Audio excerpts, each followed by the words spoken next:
আসসালামু আলাইকুম রহমতুল্লাহ ভিউয়ার্স, আশা করছি সকলে ভালো আছেন। তো আজকের টপিকটা যেটা আপনারা ভিডিওর থাম্বনেলে আপনারা দেখেছেন যে হারিয়ে যাওয়া নাম্বার আপনারা কিভাবে খুঁজে বের করবেন।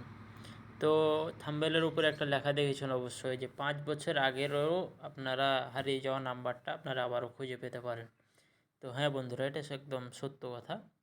আর এটা কীভাবে আপনারা করবেন আপনারা, সেটা আমি এই ভিডিওতে পুরোপুরি দেখাবো।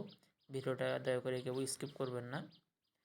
তো এই খুঁজে পাওয়ার জন্য আপনাদেরকে যা যা করতে হবে, প্রত্যেকটা সিমেরই আপনারা নাম্বারগুলো খুঁজে পাবেন। আপনাদেরকে যা যা করতে হবে সেটা হচ্ছে আপনাদের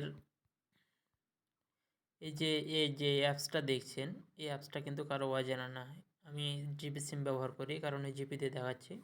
আপনারা রবি, এয়ারটেল, টেলটক এসব সিমেও আপনারা এগুলো বের করতে পারবেন।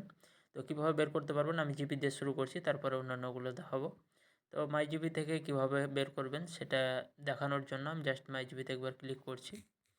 ক্লিক করার পর আপনাদের সামনে যখন দেখবেন যে এরকম একটা ইন্টারফেস শো করবে, একটা পেজ চলে আসবে মাই জিপির প্রথম পেজ।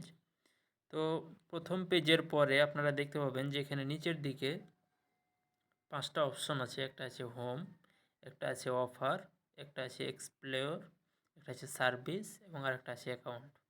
তো আপনারা জাস্ট এই সার্ভিসে একবার ক্লিক করবেন। সার্ভিসে ক্লিক করার পর এখানে যত অনেকগুলো অপশন আছে, ওদের সার্ভিসের মাই জিপির যত সার্ভিস আছে সব সার্ভিসগুলো তারা এখানে রেখেছে। তো এখানে জাস্ট বেশি কিছু করতে হবে না, আপনাকে দেখতে পাবেন যে উপরে রিচার্জ লেখা আছে সব উপরেই। রিচার্জের পাশে আছে ব্যালেন্স ট্রান্সফার, বিস্তারিত বিল, ইমার্জেন্সি ব্যালেন্স, হিস্টোরি এবং বিকাশ রেজিস্ট্রেশন। তো এখানে জাস্ট যে হিস্টোরিটা আছে এই হিস্টোরিটাতে একবার ক্লিক করবেন। ক্লিক করার পর এখানে আপনারা দেখতে পাবেন যে অনেকগুলো অপশন আসছে, মোটামুটি 5টা। একটা আছে call history, internet history, SMS history, subscription এবং রিচার্জ হিস্টোরি। মানে আপনি কত টাকা রিচার্জ করেছেন, কাকে সাবস্ক্রাইব করে রেখেছেন এবং এসএমএস কাকে দিয়েছেন, কোন নাম্বারে দিয়েছেন, সবগুলো এখানে দেখতে পাবেন। তো আমি জাস্ট আপনাদেরকে কলের এটা একবার দেখাচ্ছি। এখানে আমি কল হিস্টোরিতে একবার ক্লিক করলাম। ক্লিক করার পর আপনারা দেখতে পাবেন যে এখানে অনেকগুলো নাম্বার আছে। তো এই নাম্বারগুলোর মধ্যে আপনারা দেখতে পাচ্ছেন যে অনেক কিছুই লেখা আছে। তো এখানে দেখতে পাচ্ছেন যে অনেকগুলো নাম্বার আছে। তো এই নাম্বারগুলো ওই নাম্বার যেগুলোর সাথে আপনি কথা বলেছেন বা যাই করেছেন, সেই নাম্বারগুলো আপনি এখানে দেখতে পাবেন। তো এখানে দেখতে পাওয়ার পরে এখানে যদি আপনারা এই যে যেমন এখানে দেওয়া আছে গত 30 দিনের, এখানে পুরোপুরি কল হিস্টোরিটা তারা এখানে তুলে ধরেছে। তো এখানে দেওয়া আছে গত 30 দিন। আপনি যদি গত 7 দিনের দেখতে চান তাও এখানে দেখতে পাবেন, এবং গতকালেরটাও যদি দেখতে চান তাহলে যে গতকালে ক্লিক করলে এখান থেকে আপনারা দেখতে পাবেন। এবং আপনারা যদি 1 আধ মাস আগের যদি দেখতে চান তাহলে এই যে অপশনটা দেখা আছে একটা কলমের মতো, এখানে জাস্ট একবার ক্লিক করবেন এবং ক্লিক করার পর এখানে যে 2024 আছে, এখানে 2000 মানে 23 করেন বা 2002, মানে যে সাল থেকে আপনি এই সিমটা ব্যবহার করছেন সে সাল থেকে আপনি এখানে আপনার কল হিস্টোরিটা যদি দেখতে চান তাহলে আপনাকে পুরোপুরিটা দেখাবে। তো আমার এই সিমটা কেনা বেশি দিন হয়নি, কারণ গত বছরের ওটাতে যাবে না।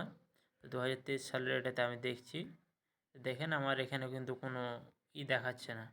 তো এরকমভাবে আপনারা সব কিছু দেখতে পাবেন। এবং আরেকটা জিনিস যেটা দেখাচ্ছি, যে এসএমএস হিস্টোরিটা দেখছেন, এখানে যদি একবার ক্লিক করি তাহলে এখানে দেখতে পাবেন যে অনেকগুলো এসএমএস এরই আছে। তো এখানে আপনি কাকে এসএমএস দিয়েছেন, কোন নাম্বারে এসএমএস গিয়েছে এবং আজকে কাকে এসএমএস করেছেন বা কোন নাম্বারে দিয়েছেন, আপনি নাম্বারটা খুঁজে পাচ্ছেন না। তো এখানে আপনি যদি আসেন তাহলে এখান থেকে নাম্বারটা খুঁজে পাবেন। এখানেও ওই একই রকম সিস্টেম, এই কলমের মতো এই চিহ্নটাতে যদি আপনারা ক্লিক করেন গত বছরের এসএমএস হিস্টোরিটাও তো আপনারা দেখতে পাবেন। এবং এখানে গত 30 দিনে কতগুলো এসএমএস আমার কাছে করা হয়েছে এবং আমি কাউকে করেছি কি না, পুরো এসএমএস হিস্টোরিটা আমার সামনে তুলে ধরা হয়েছে। তো এইভাবেই আপনারা আপনাদের হারিয়ে যাওয়া নাম্বারগুলো এভাবেই খুঁজে পাবেন। ধন্যবাদ বন্ধুরা ভিডিওটা দেখার জন্য।